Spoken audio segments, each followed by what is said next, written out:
श्रीकृष्ण परब्रह्मणे नमः।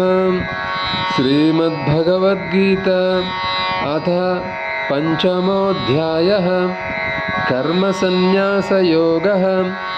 श्रीभगवानुवाच सन्न्यासं कर्मयोगच्च निःश्रेयसकरावुभौ तयोस्तु कर्मसन्न्यासात् కర్మయోగో విశిష్యతే. శ్రీకృష్ణ భగవానుడు పలికెను, కర్మ సన్యాసము కర్మయోగము అను ఈ రెండును పరమ కళ్యాణదాయకములే. కాని ఈ రెండింటిలోనూ కర్మ సన్యాసము కంటెను కర్మయోగము సాధనయందు అనగా అభ్యాసమునందు సుగమము అగుట వలన శ్రేష్టమైనది. హరి ఓం. సర్వం శ్రీకృష్ణార్పణమస్తు.